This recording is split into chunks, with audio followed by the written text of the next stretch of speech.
Iniciando a pauta de hoje, anuncio o julgamento de 2 recursos ordinários interpostos por João Silva e José Silva e por Carlos Cunha, Marcos Rocha e Partido Comunista, em face do acórdão do Tribunal Regional Eleitoral do Paraná, que julgou parcialmente procedente as ações de investigação judicial eleitorais propostas e ação de impugnação de mandato eletivo, cassando os mandatos de José e João Silva, bem como decretando a inelegibilidade de ambos pelo prazo de 8 anos, com eficácia imediata do acórdão. O recurso primeiro, iremos ouvir o recurso de Carlos Cunha, Marcos Rocha e Partido Comunista. Neste ato, representados pelo escritório Pinheiro e Duque Advogados Associados, doutor Patrick de Deus, o senhor tem a palavra pelo prazo regimental de 15 minutos. Tem a palavra. Excelentíssima senhora presidente, cumprimento Vossa Excelência, na sua pessoa cumprimento os demais membros desta corte, a Procuradora-Geral Eleitoral e aos célebres advogados aqui presentes.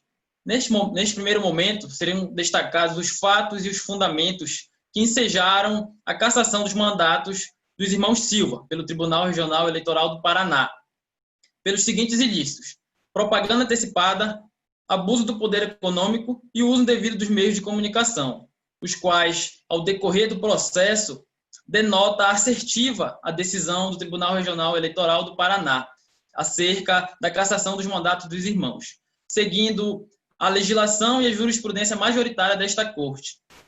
Posteriormente, a doutora Mônica irá abordar alguns aspectos que deixaram de ser observados no juiz Acó. Ressalta-se a importância, neste momento, da reunião das demandas, conforme a previsão do artigo 96b da Lei das Eleições, onde sua redação prevê a reunião de ações que versam sobre os mesmos fatos. Os fatos esses devem ser entendidos de forma ampla, abrangendo um conjunto de momentos, circunstâncias e eventos, como pontifica José Jairo Gomes, que se enxerga no caso em questão. Nesse sentido, tanto a propaganda antecipada quanto o abuso de poder econômico praticado pelos irmãos Silva tiveram um condão de macular o pleito eleitoral, de sequestrar o livre-arbítrio dos eleitores.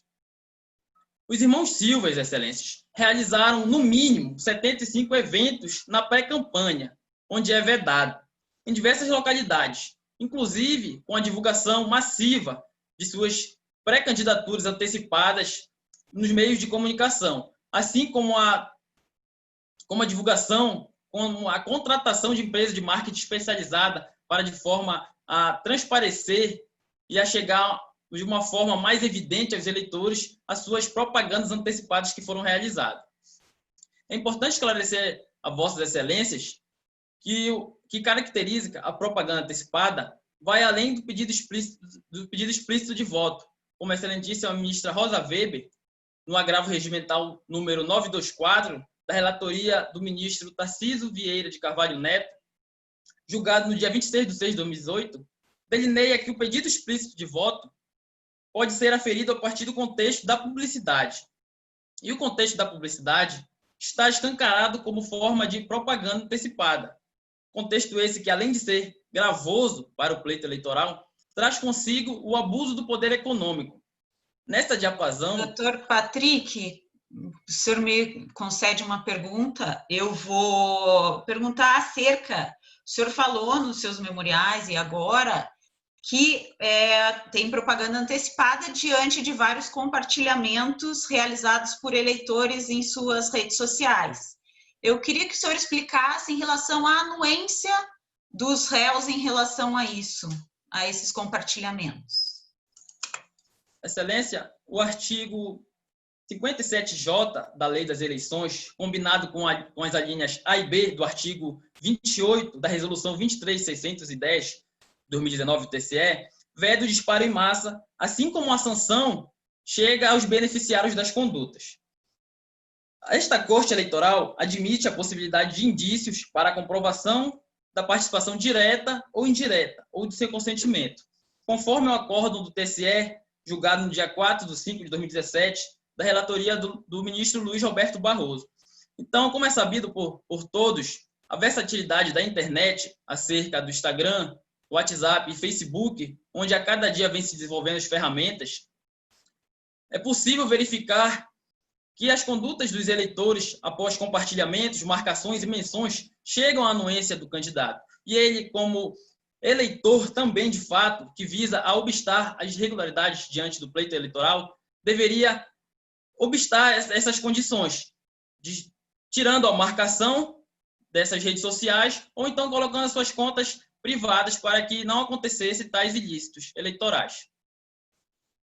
Seguindo, se a excelência estiver satisfeita, seguindo o contexto da publicidade, que está abrangido também o abuso de poder econômico, nessa diapasão é possível verificar que a realização das propagandas antecipadas necessita de uma grande movimentação de recursos financeiros, os quais foram dispendidos, de fato, pelos irmãos Silva, onde aqueles que não detêm o poder aquisitivo equiparado ao dos irmãos Silva saem atrás nessa campanha, nessa pré-campanha que é vedado pela Justiça Eleitoral.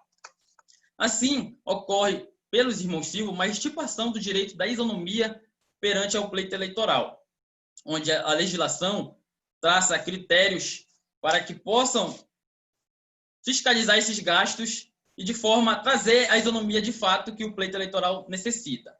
Dessa forma, o artigo 36 da Lei das Eleições explicita o momento no qual é permitido a propaganda eleitoral de fato, juntamente com a formalização do registro de candidatura daqueles candidatos escolhidos em convenção, o fornecimento do CNPJ pela Justiça Eleitoral, a abertura de conta bancária e os recibos eleitorais. Diante a isso, é possível fiscalizar os gastos realizados durante a campanha, que é propriamente dita e permitida pela legislação eleitoral, onde todos os candidatos partem, digamos assim, das mesmas condições, que é após o recebimento dos recursos do fundo partidário e do FEFEC, onde, antes desse período permitido, na pré-campanha, onde foi realizado o abuso do poder econômico pelos irmãos Silvas, eles largaram na frente, eles queimaram a largada eleitoral, tirando a isonomia daqueles candidatos que não têm o mesmo poder aquisitivo. Inclusive, excelências, os gastos realizados na pré-campanha dos irmãos Silva foram o dobro do gasto realizado na campanha eleitoral. Eu tenho 1 minuto restante, ok, doutor?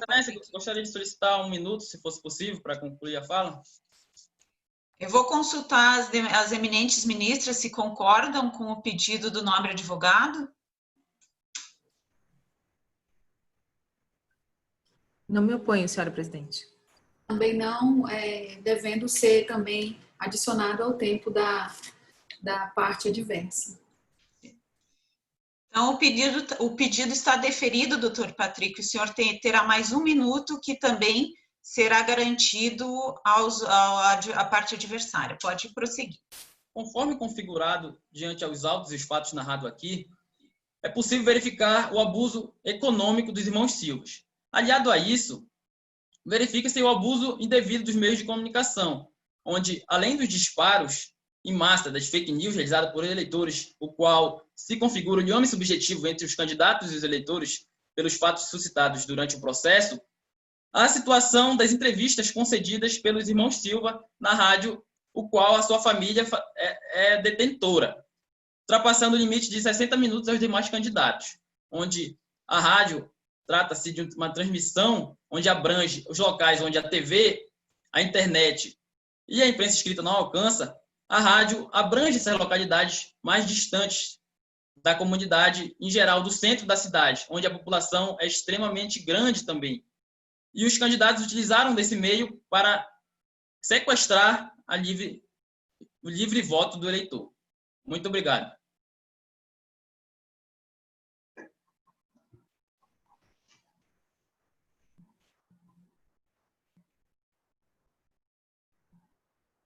Está sem áudio.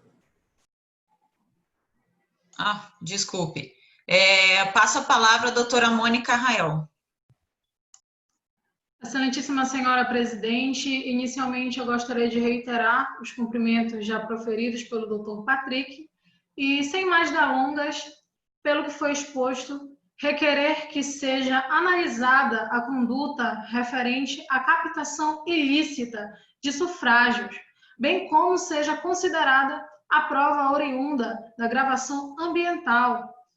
Excelências, a captação ilícita de sufrágios se deu da seguinte forma: o senhor João Silva prometeu cargos públicos aos funcionários que obtivessem melhor desempenho em seu restaurante, no restaurante de sua propriedade. Dessa forma, excelências, é necessário que seja analisada referida conduta ilícita, que se delineia como uma crassa ameaça ao Estado democrático de direito. E a gravação ambiental, excelências, indo de encontro com a tese firmada por este tribunal, por esta corte, ela não se apresenta como ilícita ou inconstitucional, considerando que foi realizada por um dos interlocutores em uma conversação privada.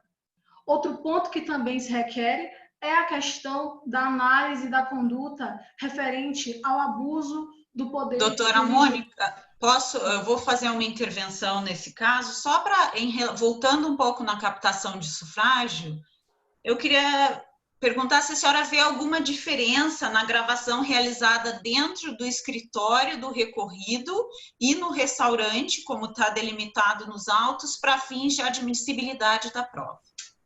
Senhora presidente, se me permite complementar a pergunta, eu gostaria que a doutora Mônica também nos esclarecesse em que momento que se deu essa conduta, em que momento do período eleitoral, se isso efetivamente configuraria a conduta vedada no artigo 41A ou não, em virtude do marco temporal dos fatos.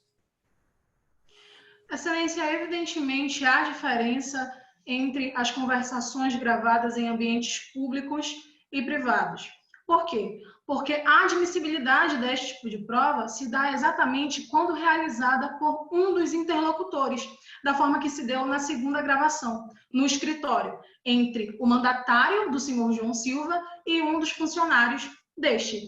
E quanto à questão da admissibilidade da prova, considerando o lapso temporal, é necessário que seja admitida considerando a importância de se manter a lisura no pleito eleitoral. Aqui vale ressaltar a teoria tridimensional, excelências, do direito proposta por Miguel Reale, considerando não só as normas, mas também o valor e o fato social que embarca determinadas circunstâncias, considerando que tais ilícitos são rotineiramente realizados no nosso cenário político.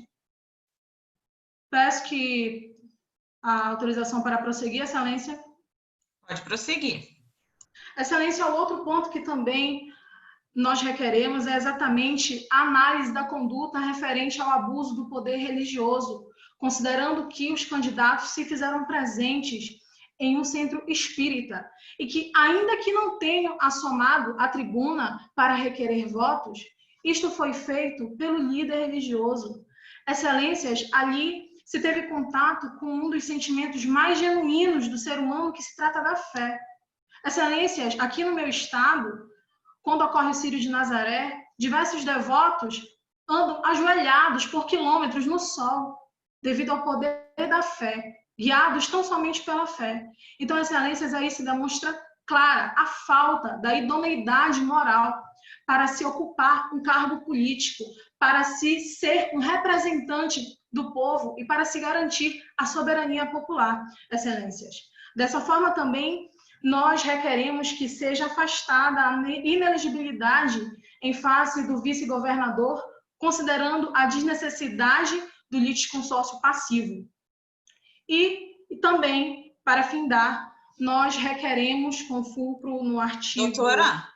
Doutora, nesse ponto do abuso religioso, a senhora não acha que deveria ter um litisconsórcio com o pastor que realizou a cerimônia, com o padre, e não com o vice-governador? O que a senhora tem a dizer sobre isso? Senhora presidente, eu gostaria de complementar a pergunta, além da questão do litisconsórcio já argumentado, se considerando que esses fatos ingressaram na lide apenas depois da audiência de instrução e julgamento, se a doutora não considera que houve a estabilização objetiva da demanda e até mesmo a decadência em relação a esses fatos? Excelência, quanto à questão do litisconsórcio passivo, se requer aqui o afastamento da inelegibilidade do vice-governador, exatamente porque a chapa é unânime, a chapa é única. E a única sanção que seria gravosa ao vice-governador é exatamente a que deve ser pessoalizada para o governador, que se trata da inelegibilidade por 8 anos. Então, quanto a esta questão, eu penso que não há qualquer óbice de ser analisada, de ser devidamente inquirida para o interesse do Estado Democrático de Direito. E quanto ao complemento da dúvida, eu reitero o que acabei de mencionar acerca da teoria tridimensional do direito, considerando que é necessário se combater determinadas condutas a fim de se promover, de fato, a lisura processual e se garantir determinados princípios a toda a população, no sentido de não se macular o processo e, assim, se salvaguardar, se tutelar o Estado Democrático de Direito. Peço permissão para concluir a minha fala, Excelência. Brevemente, por favor, doutora. Dito isso, Excelência, nós também requeremos, para finalizar, que sejam realizadas novas eleições com fulcro no artigo 224, parágrafos 3º e 4º do Código Eleitoral. É o que se pede, Excelência. Muito obrigada. Muito obrigada, doutora Mônica. Agora anuncio o julgamento.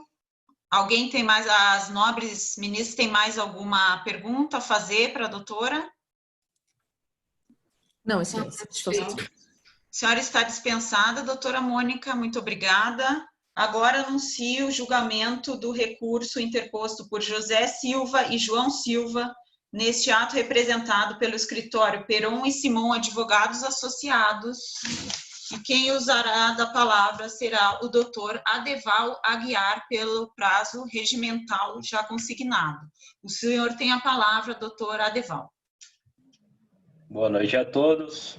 Boa noite aos excelentíssimos representantes dessa corte. Presidente, o caso que eu trago aqui para Vossa Excelência é acerca de 2 irmãos que foram eleitos no ano de 2022 para os cargos de deputado federal, representando o estado do Paraná, e governador do estado do Paraná. Bom, é importante destacar que os irmãos Silva, conhecidos, foram eleitos com uma expressividade, quantidade de votos. O José da Silva, eleito deputado federal, foi o deputado mais votado do Brasil, enquanto seu irmão recebeu 68% dos votos válidos. Então, há aí uma expressividade de votos, um interesse da população em se verem representados por estes candidatos. Bom, acontece que tiveram, pela Corte Regional, o mandato cassado e a inelegibilidade decretada. E eu pretendo demonstrar aqui para Vossa Excelência que não houve nenhum tipo de ilegalidade. E ainda que houvesse qualquer irregularidade, não haveria potencial para mudar o resultado das eleições. Bom, a primeira situação descrita no acórdão trata-se de propaganda antecipada, que foi levantada pela acusação por meio de AIDE, pela oposição que ajuizou essa demanda. Um dos fundamentos utilizados para sustentar tal alegação foi o compartilhamento de mensagens de apoio aos candidatos pelos eleitores. A legislação eleitoral, no artigo 36A da Lei 9.504, de 97, configura a propaganda antecipada da seguinte maneira: quando há pedido explícito de voto. Isso é muito claro. Do mesmo modo, esta corte já entendeu, no agravo de relatoria do ministro Sérgio Banhos, pela inexistência de propaganda antecipada quando a candidatura é expressa por terceiros, que foi o ponto levantado pela acusação. E, embora a Corte Regional tenha reconhecido a ausência de pedido explícito de voto, de uma maneira, entendeu pela propaganda antecipada indo de encontro à legislação. Bom, o segundo ponto que eu gostaria de destacar é em relação à situação descrita no acórdão referente ao abuso de poder econômico. É uma acusação ainda mais abstrata, porque não há qualquer fundamento legal. Inexiste na legislação limite de gastos eleitorais. A acusação está aí de uma maneira pretendendo tornar crime o que não é. Não existe limite. Inclusive, os candidatos prestaram suas contas e foram aprovadas, não constituindo qualquer irregularidade, não sendo apontada qualquer irregularidade em relação aos gastos pré-eleitorais. E a acusação trouxe como prova 15 prints que foram feitos de redes sociais. Uma quantidade de 15 prints não haveria como ter potencial para mudar o resultado de eleições dessa magnitude. Bom, doutor, eu gostaria de voltar um pouquinho, que o senhor já avançou estou vendo pelo uso indevido dos meios de comunicação, voltar em relação ao abuso de poder econômico e perguntar se o senhor não acha que o gasto realizado pelos candidatos no período de pré-campanha, que equivaleu ao dobro do gasto realizado durante a campanha, corresponde a um valor relevante dentro do contexto da jurisprudência e do contexto dos autos? Eu gostaria de saber se as eminentes ministras queriam complementar em relação também, eventualmente, à questão do abuso. Por favor. Tem perguntas nesse tópico, Excelência? Bem, não. Excelência, a jurisprudência fala no sentido de um gasto significativo. Inclusive, isso foi objeto de discussão em diversos tribunais regionais eleitorais. Não houve esse abuso, até porque os gastos foram feitos no sentido de coisas poucas que estão previstas na legislação, como impressão de folhetos, esse tipo de situação. O senhor tem mais 1 minuto, mas considerando que foi concedido 1 minuto para a parte adversária, eu vou lhe conceder mais 1 minuto para encerrar sua sustentação, ok, doutor? Ok.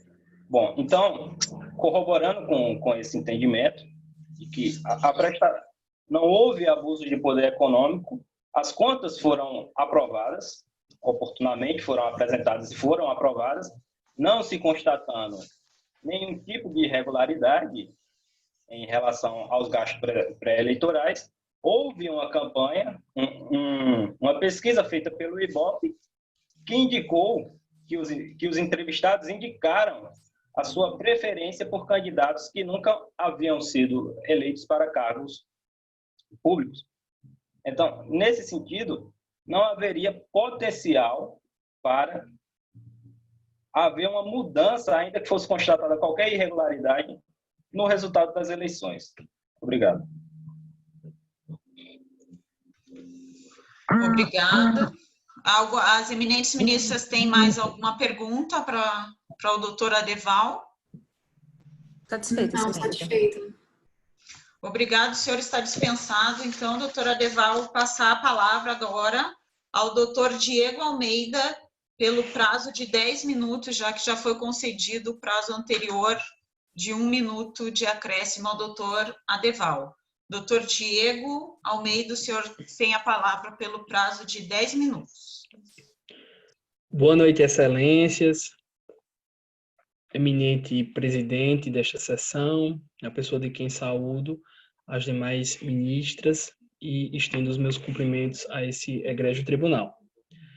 É de se sustentar nesta defesa, esta sustentação, a tese, a ideia do impacto no resultado final destas eleições. É imperioso pensar e trazer a ideia a esta corte de que, em momento algum, houve o uso indevido dos meios de comunicações.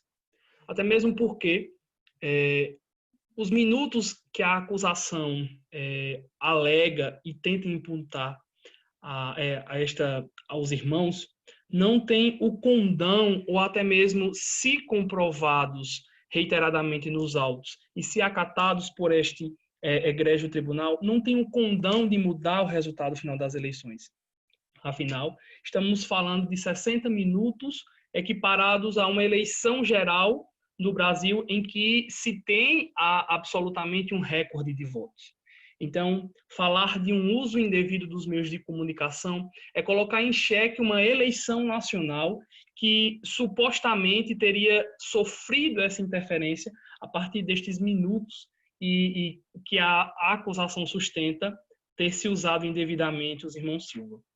Nesse sentido, é também inapropriado tratar de temas como a capacitação ilícita de sufrágio. O verdadeiro foco dessa discussão deve ser tão somente, excelências, o devido processo legal. É possível, então, trazer e colacionar aos autos provas obtidas de modo ilícito? Esta deveria ser a verdadeira pergunta. Esta é a resposta que nós estamos buscando quando da apresentação deste recurso a esse egrégio tribunal. E, mediante esta pergunta, também ofereço uma resposta. Não, excelências. É indevida a apresentação dessas provas que tenta se colacionar aos autos, absolutamente trazer a elas a contundência de dizer que elas são ilícitas, justamente porque essa captação, essa suposta captação ilícita, ela ocorreu, ela justamente não ocorreu absolutamente, e as provas apresentadas desta acusação, perdão, excelências, as provas apresentadas, elas são insuficientes, no sentido de que, mesmo que se considerasse a captação, perdão, novamente, a captação ilícita destes áudios, desta forma de promessa, não é possível compreender que essas provas tão frágeis fossem colacionadas aos autos e, acima de tudo, prejudicassem a forma como se deu a eleição geral no Brasil. Nesse sentido também, se procura desviar o foco da verdadeira atenção que deve ser dada ao devido processo legal. Não deve se considerar estas provas, justamente porque se busca, assim, derrotar o sistema democrático de eleição e de sufrágio, justamente condicionando a forma como essa prova foi obtida a colocar em xeque todo o sistema democrático. É importante... Doutor Diego, só um minuto, senhora presidente. Eu gostaria de perguntar ao doutor Diego por que ele considera que a prova é ilícita? Se ela foi produzida, como a doutora Mônica falou, se foi feita por um dos interlocutores, qual a razão dele considerá-la ilícita? Respondendo ao questionamento de Vossa Excelência, justamente porque ela é obtida em um lugar extremamente inapropriado e sem autorização judicial para, de fato, ser considerada prova e colacionada aos autos. Peço vossa autorização para prosseguir. Pode. A senhora deseja perguntar mais alguma coisa, doutora Jamile? Está satisfeita? Satisfeita, excelência. Doutora Maria, deseja perguntar alguma coisa sobre o assunto? Não, a minha pergunta também estava relacionada com a ilicitude da prova, mas o doutor Diego já colocou o posicionamento dele e estou satisfeita. Ok, muito obrigada, doutor Diego. Pode prosseguir. Obrigado, excelências. Nesse sentido, também buscamos afastar a acusação indevida de abuso de poder religioso. Excelências, encontrar-se é um direito inerente à condição humana. Vivemos e encontramos pessoas. E no que diz respeito à fé, esse sentimento tão singular na história da humanidade e absolutamente individual, não se pode vedar também aos candidatos a possibilidade de prestar o seu culto, de estar presente em determinada localidade religiosa com a finalidade de culto tão clara, tão objetiva, como a que é apresentada nos autos. Nesse sentido, há de se afastar a acusação de abuso.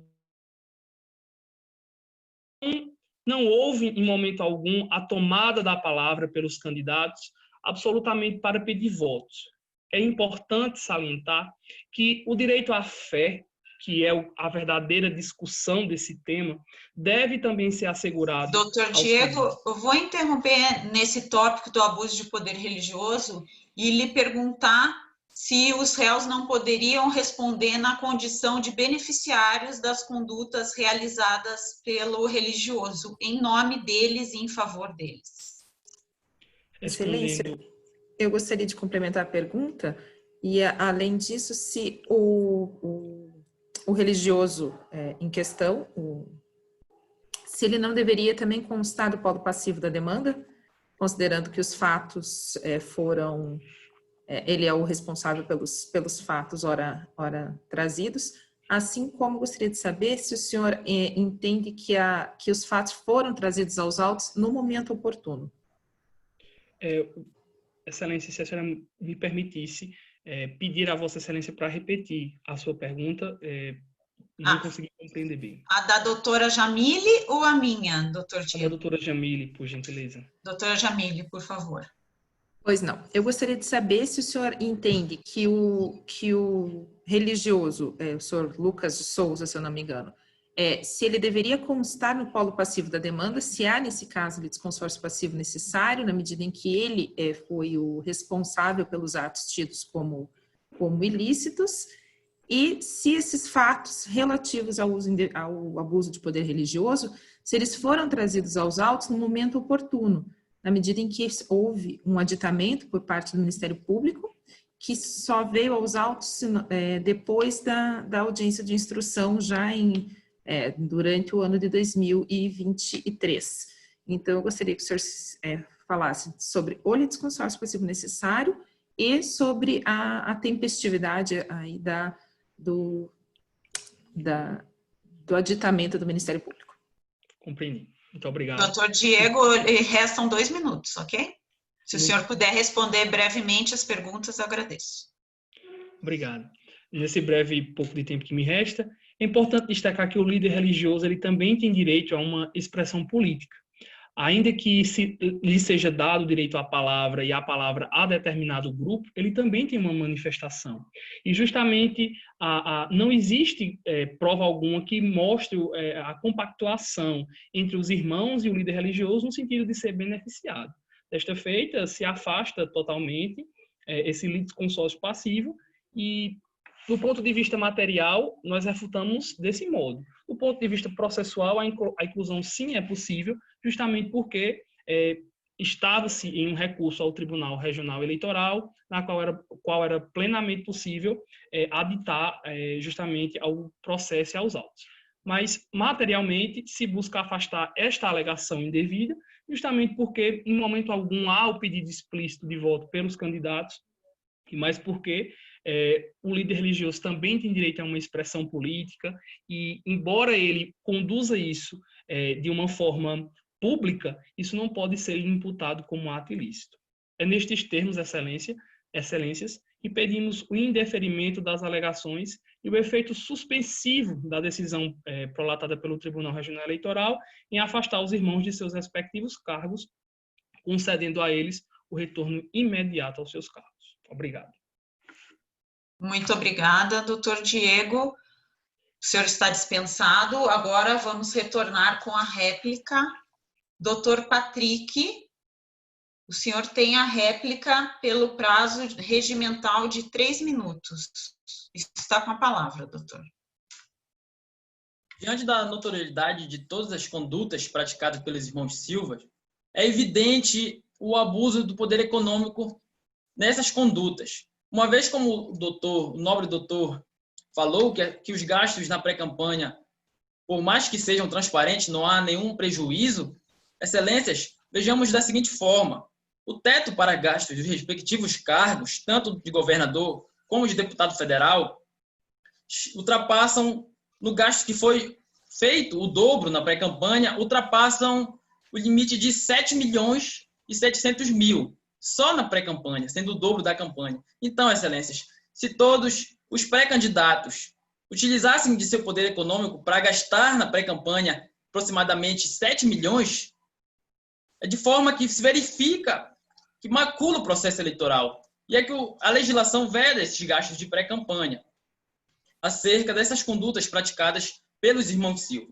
E a respeito do abuso, do uso indevido dos meios de comunicação, onde o doutor falou que não houve nenhum problema no pleito eleitoral devido à quantidade de votos obtidas pelos irmãos Silva, excelências, é possível verificar anteriormente o passado do país, onde vários regimes antidemocráticos obtiveram êxito, de forma mesmo que quase de 100% da população, como verifica-se o regime nazista e dentre outros. Então, o uso indevido do meio de comunicação da rádio se dá na forma de chegar a uma maior parcela da população, sequestrando assim a liberdade do eleitor de escolher o candidato que acredita ser melhor para representar a população. Então, nesse sentido, diante do abuso do poder econômico e uso indevido dos meios de comunicação, além de demonstrar as irregularidades destas condutas, demonstram a gravidade, desnecessitando da potencialidade pela legislação eleitoral, como os doutores falaram, que não verifica-se a potencialidade, mas a gravidade está de forma robusta diante de todo o processo probatório que foi trazido e carreado aos autos.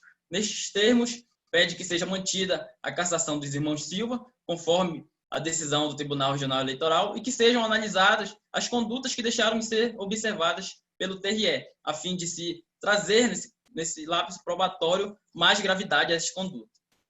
É o que se pede, Vossa Excelência. Muito obrigado. Obrigada, doutor Patrick. Doutora Maria e doutora Jamile querem fazer uma última pergunta ao doutor Patrick? Não, satisfeita. Então, o senhor está dispensado. Doutor Patrick, retorno a palavra agora ao doutor Diego para a sua réplica no prazo regimental de 3 minutos. Doutor Diego está com a palavra. Obrigado, Excelência. E apresentados os argumentos, apresentados os fatos e o direito que se busca obter dos irmãos, eu apenas acrescento e busco apresentar a Vossas Excelências que o sistema democrático não pode ser colocado em xeque. É justamente isso que não se quer. Tanto os irmãos Silvas como também, objetivamente, não se quer esta corte. Então, eu peço que Vossas Excelências considerem o prejuízo ao sistema democrático, às eleições, ao direito de sufrágio, que o deferimento das alegações feitas pela acusação e a manutenção da decisão do Tribunal Regional poderiam acarretar. Então, peço a Vossas Excelências que considerem, sobretudo, a lisura do processo e absolutamente o sistema democrático de direito brasileiro. É o que peço, e nesses termos, peço o indeferimento das acusações. Muito obrigado, Excelências. Muito obrigada, doutor Diego. Doutora Maria, doutora Jamile, desejam fazer alguma pergunta complementar para o doutor Diego? Não, Excelência, satisfeita. Ok, doutor Diego, muito obrigado. Está dispensado. E feitas as sustentações orais, declaro encerrada a presente sessão não sem antes agradecer aos nobres advogados que defenderam muito bem os interesses de seus clientes e nos vemos em outra oportunidade. Muito obrigada. Muito obrigada às eminentes ministras que me acompanharam na sessão de hoje.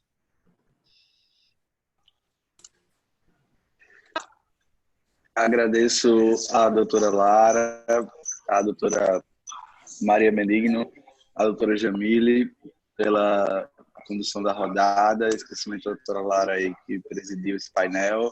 Agradeço aos oradores das equipes 121 e 203. Parabenizo vocês pelo desempenho, pessoal, pela coragem. Mais uma vez peço desculpas pelo embaraço técnico ali no começo da rodada. Foi uma rodada brilhantemente conduzida pelas juízas. Vocês conseguiram responder as perguntas com muita determinação, com desenvoltura.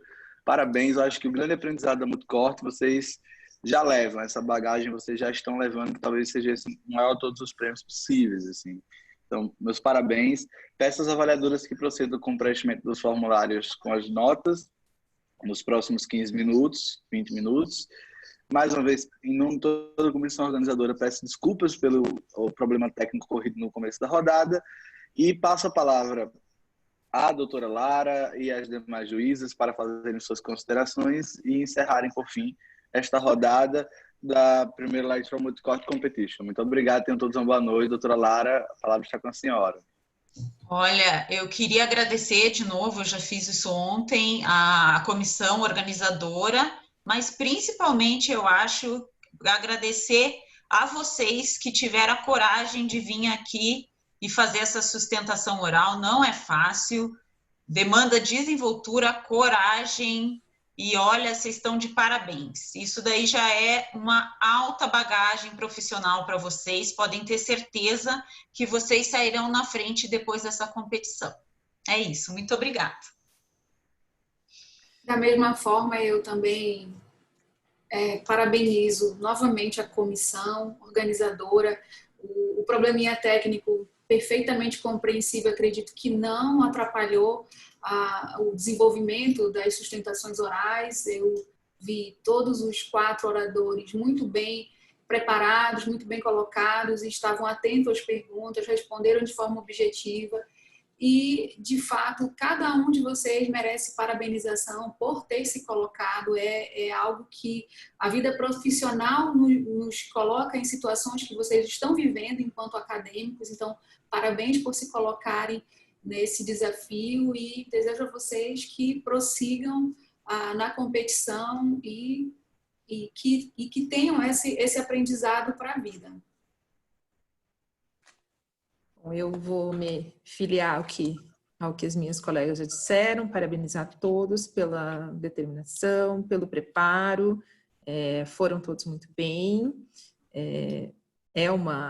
realmente um ato de coragem, né? Você se expor aqui num ambiente desconhecido, para pessoas desconhecidas, nessa posição de serem avaliados, mas todos tiveram um ótimo desenvolvimento, as teses estavam bem elaboradas, vocês estudaram bastante. Parabenizá-los pelo desenvolvimento do trabalho de vocês, que a gente sabe que não se reduz aqui a esses 15 ou 20 minutos de fala, né? Mas demandou todo um estudo do direito eleitoral, o que nós que trabalhamos na área nos faz sentir bem, porque há 20 anos atrás, quando nós estávamos na posição de vocês na faculdade, pouquíssimo se ouvia falar em direito eleitoral. Hoje, depois de um bom tempo de trabalho, em que nos incluímos aí, né, Lara, minha colega Lara, colega de quase 20 anos de tribunal também, a nossa matéria aí já tem uma abrangência maior e desperta o interesse dos estudantes, que esperamos sejam aí o futuro dos nossos tribunais, da advocacia eleitoral e, quem sabe, ministros do Tribunal Superior Eleitoral, num futuro não tão longínquo. Então, gostaria de parabenizá-los mais uma vez, agradecer a organização, agradecer as minhas colegas, prazer conhecer a doutora Maria, e um prazer também para nós, aqui do Paraná, conhecer vocês, inclusive ter que nos dividiram conosco a experiência religiosa do estado de vocês, conhecer um pouco mais também da diversidade desse nosso país. Então, boa noite a todos, agradeço pela participação.